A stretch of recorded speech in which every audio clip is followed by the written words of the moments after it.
Mengapa Uni Eropa pantas jadi santapan di meja makan AS Rusia? Ketika Amerika dan Rusia menempatkan Ukraina di atas meja makan dan menarik Uni Eropa ke dalam daftar menu, Uni Eropa yang tengah dihadapkan pada dua kekuatan besar yang siap membagi-bagi dirinya, bukannya berusaha merangkul negara adidaya netral lainnya, malah menantang mereka. Kecerdasan politik seperti ini, cara bunuh diri seperti ini, benar-benar membuat dunia terheran. Misalnya, pada tanggal 24 Februari, Uni Eropa mengumumkan bahwa pada sanksi putaran ke-16 terhadap Rusia, beberapa perusahaan dan individu China dimasukkan dalam daftar hitam. Ini benar-benar gila. Di satu sisi, AS dan Rusia sedang mencaplok Ukraina. Ukraina telah menyetujui syarat Trump untuk melunasi utang 500 miliar dolar. Dan pada tanggal 28 Februari, Zelensky akan pergi ke Gedung Putih untuk menandatangani perjanjian pengkhianatan negara Ukraina.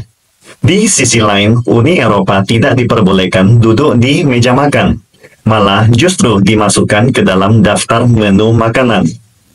Anehnya, mereka baru menyadari bahwa mereka tidak duduk di meja makan, namun belum menyadari bahwa mereka sudah ada dalam daftar menu dan mengapa mereka masuk dalam daftar tersebut.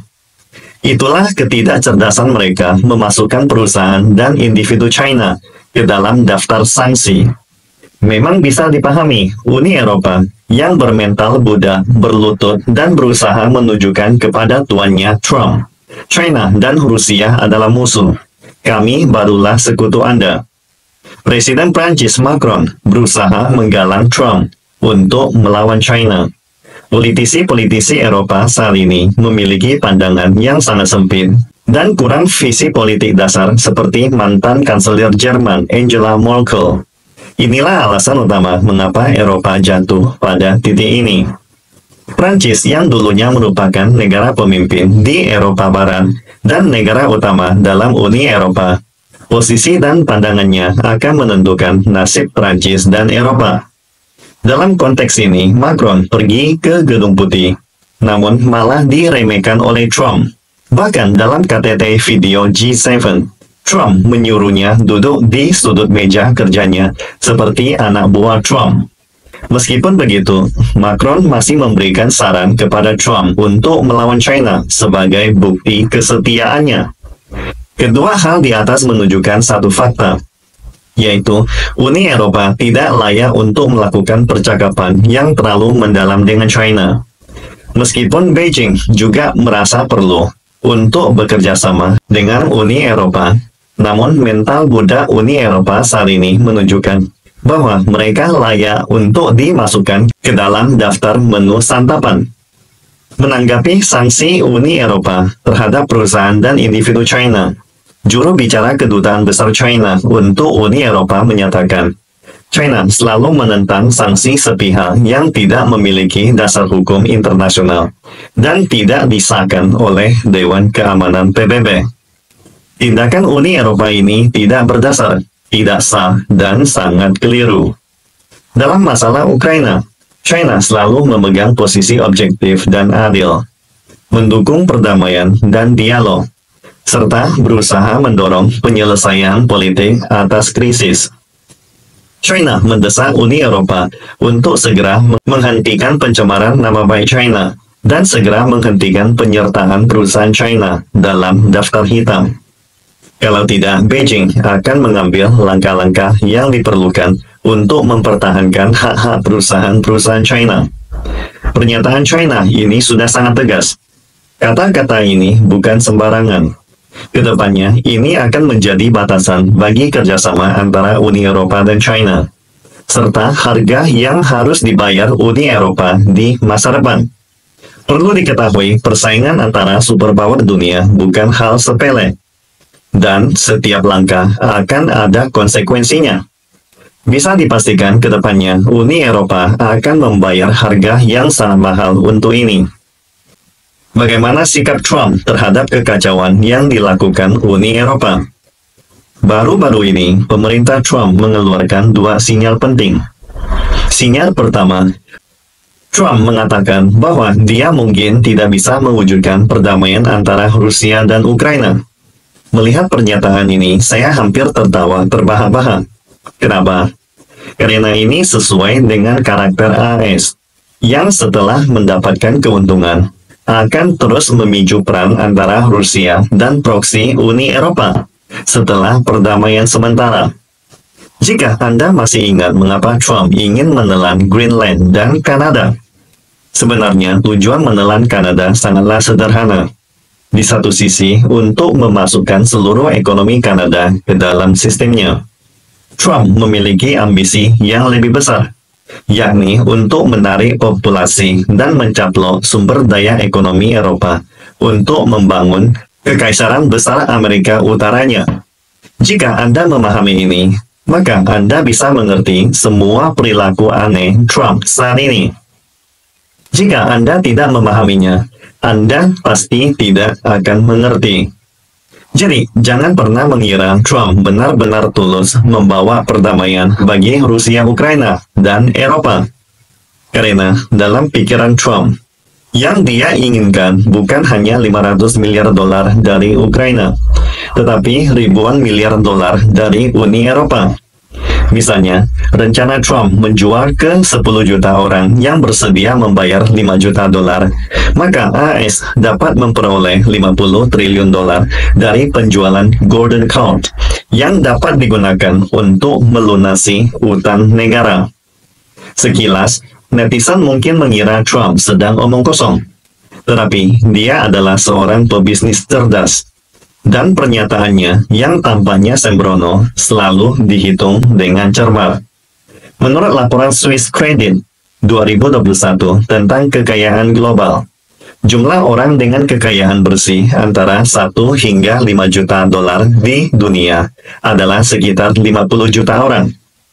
Berdasarkan prinsip 80-20, diperkirakan ada sekitar 10 juta orang dengan kekayaan bersih lebih dari 5 juta dolar di dunia. Jadi, bagaimana cara Trump memperoleh uang tersebut? Jawabannya, biarkan Rusia dan Uni Eropa berperang. Akibatnya, banyak golongan kelas menengah atas Eropa akan pindah ke Kanada yang sudah menjadi negara bagian ke-51 dari Amerika nantinya. Sinyal kedua, pada saat krusial, pemerintah Trump menolak untuk berkomunikasi dengan Uni Eropa, yang membuat boneka sekutu Eropa sangat terkejut. Misalnya, Menteri Luar Negeri AS Marco Rubio tiba-tiba membatalkan pertemuan yang sudah dijadwalkan pada tanggal 26 Februari dengan Eropa. Meskipun pemimpin Eropa telah terbang dari Brussels ke Washington untuk menghadiri pertemuan tersebut, satu-satunya penjelasan yang diberikan oleh AS adalah alasan jadwal padat. Sungguh suatu tamparan keras bagi Eropa. Mengapa tidak? Karena pemimpin Eropa yang bertanggung jawab atas pertemuan ini sudah ada di Amerika, tetapi ditolak oleh Menteri Luar Negeri AS tanpa alasan yang layak. Uni Eropa kemudian hanya dapat menghibur diri sendiri dari kemaluan dengan alasan ada suatu detail yang menyinggung Amerika. Namun, apakah itu benar? Ini hanya menunjukkan bahwa AS menganggap Uni Eropa tidak layak untuk duduk setara di meja perundingan. Dalam masalah Eropa, Amerika hanya menganggap dirinya dan Rusia yang menjadi pemangku kepentingan utama, sementara Uni Eropa hanya bisa melihat dari kejauhan. Lalu, dalam kondisi dikucilkan seperti ini, Uni Eropa bukannya memperbaiki hubungan dengan China untuk menyeimbangkan Amerika, dan transaksi dikorbankan oleh AS Rusia. Malah sebaliknya, dengan naif berpikir bahwa mereka bisa memimpin Amerika untuk melawan China. Bukankah ini justru mempercepat Uni Eropa untuk dimasukkan dalam daftar menu santapan? Seperti diketahui, baik Amerika maupun Rusia telah berusaha menarik China ke meja makan untuk menyantap Uni Eropa. Tetapi China sendiri yang menolak untuk duduk bersama di sana. Sekarang, dalam situasi ini, Eropa malah menantang China. Bukankah ini justru memaksa China untuk terpaksa ikut mencaplok Eropa bersama Amerika dan Rusia? Trump adalah orang yang seringkali melakukan serangan mendadak. Meskipun terlihat tidak konsisten, tujuannya sebenarnya sangatlah jelas. Benar atau salah itu urusan lain. Tetapi keputusan dan kecepatan eksekusinya sangat berbeda dari kebanyakan orang.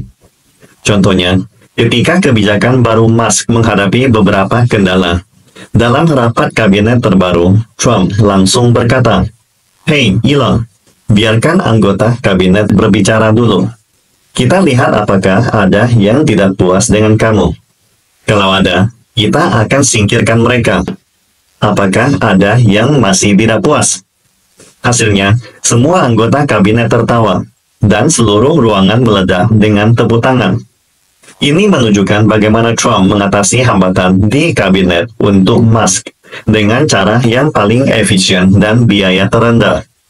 Siapapun yang tidak kooperatif dengan Musk, bahkan yang menentangnya, akan segera dipecat oleh Trump. Mungkin ada yang bertanya, apakah Musk begitu penting bagi Trump? Sangat penting saat ini. Bisa dikatakan, dia sangat menentukan. Tindakan Musk berkaitan langsung dengan apakah Trump dapat sukses secara politik, dan juga menentukan masa depan keluarga Trump. Berkat efek pemicu catalyst yang dimiliki Musk di Amerika, para lawan Trump tidak berkutik. Mereka semua khawatir bahwa ketika Trump memberikan sinyal, Musk akan segera membantai kepentingan mereka. Oleh karena itu, kita bisa melihat bahwa hanya dalam sebulan lebih sejak Trump menjabat, dia hampir mencapai kesepakatan dengan Rusia, memaksa Ukraina setuju untuk membayar 500 miliar dolar kepada Amerika. Dan di dalam negeri, Trump sudah menghancurkan banyak kelompok kepentingan yang melawannya. Partai Demokrat AS bahkan belum sempat bersiap, namun banyak keputusan krusial sudah diselesaikan. Trump benar-benar bergerak cepat. Pada tanggal 26 Februari, Trump mengadakan rapat kabinet pertamanya selama masa jabatan kedua. Dalam rapat tersebut, Trump melancarkan serangan baru terhadap Uni Eropa, menyebut bahwa pembentukan Uni Eropa adalah untuk melawan Amerika, dan mengancam akan mengenakan tarif 25% terhadap Eropa. Uni Eropa memanfaatkan kita dengan cara yang berbeda. Mereka tidak menerima mobil kita, tidak menerima produk pertanian kita. Mereka menolaknya dengan berbagai alasan. Itulah alasan pembentukan Uni Eropa untuk membendung Amerika. Itu tujuan mereka, dan mereka berhasil melakukannya. Tapi sekarang saya yang menjadi presiden. Jadi, dunia kini melihat dengan jelas. Trump sudah mulai menjadikan Uni Eropa sebagai santapan di meja makan. Kenapa Trump begitu keras menyerang Uni Eropa? Karena dia ingin menakut-nakuti mereka. Ketika dia mengangkat ongkat tarif itu, Uni Eropa pasti akan menyerah. Pernyataan Trump ini juga membuktikan bahwa kunjungan Macron yang merunduk di Gedung Putih sama sekali tak membawa hasil. Trump bahkan tidak peduli dengan saran Macron untuk melawan China dalam perang dagang. Mengingat Trump sudah merasakan sakitnya dan betapa meruginya Amerika dalam perang dagang dengan China, yang telah berlangsung selama 7 tahun. Amerika dirugikan besar tanpa mendapatkan keuntungan apapun dari China. Artinya, tongkat pemukul AS hanya berfungsi di hadapan negara-negara kecil dan lemah. Ketika Amerika tidak bisa meraup keuntungan dari China, memeras sekutunya adalah cara paling efisien. Lantas apakah China harus ikut serta dalam pesta besar AS Rusia yang sedang mencaplok Uni Eropa? Sebenarnya baik Uni Eropa AS maupun Rusia masih belum sepenuhnya memahami kekuatan China. Namun China sudah sangat memahami kekuatan mereka. Kenapa? Karena mereka sudah bertempur satu sama lain. Mereka sudah mengerahkan seluruh kekuatan mereka. Dan China sudah melihat semua langkah mereka, kecuali senjata nuklir yang bisa diandalkan. China saat ini sangat berbeda dengan China ratusan tahun lalu. China kini telah menyadari satu hal yang sangat penting. Ternyata mereka hanyalah negara yang menyusahkan negara lain dan tidak bisa diandalkan. Itulah mengapa Duta Besar China mengatakan bahwa jika China membantu Rusia, situasi di medan perang sudah tidak akan seperti saat ini.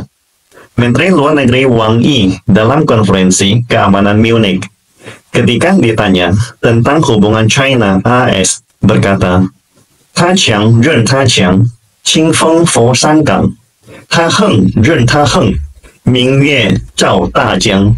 Bahkan Wang Yi bercanda, mengatakan bahwa jika tidak mengerti, bisa bertanya pada DeepSeek. Mari, saya bantu DeepSeek menjelaskan untuk teman-teman. Dia boleh sekuat apapun, angin sepoi-sepoi tetap menyentuh puncak gunung. Dia boleh bertindak sesukanya, namun bulan terang tetap menyinari sungai besar di China. Artinya sangat jelas, tidak peduli seberapa kuat atau premanisme Amerika. Bagi China, itu seperti angin sejuk yang menyentuh bukit, dan bulan yang tetap bersinar di atas sungai besar di China. Dengan kata lain, China tidak akan ikut mencaplok Uni Eropa yang berlandaskan hukum rimba. Karena semakin cepat mereka terlibat dalam perebutan ini, semakin cepat kehancuran mereka. China sendiri telah membuka meja makan yang baru, yaitu komunitas masa depan bersama umat manusia. Selamat datang teman-teman sejalan untuk bergabung bersama China. Sekarang, apakah kalian masih ingin terjebak dalam menu santapan kekuatan barat berdasarkan hukum rimba? Atau diundang duduk di meja komunitas masa depan bersama China? Pilihan ada di tangan kalian. Sebenarnya ketika Amerika dan Rusia sedang berunding untuk menyantap Ukraina, China sudah melakukan langkah nyata untuk menjaga kepentingan negaranya. Lihat saja, setelah AS dan sekutunya berkali-kali mencoba memanaskan situasi di LCS. Sekarang giliran China yang dengan armada kapal destroyer 055 mengelilingi Australia. Tidak hanya itu, armada China juga melakukan latihan tempur nyata di dekat Australia dan Selandia Baru, yang langsung membuat ciut nyali kedua boneka sekutu AS. Latihan militer ini telah membuka mata banyak negara boneka sekutu, memperlihatkan kekuatan China sebenarnya.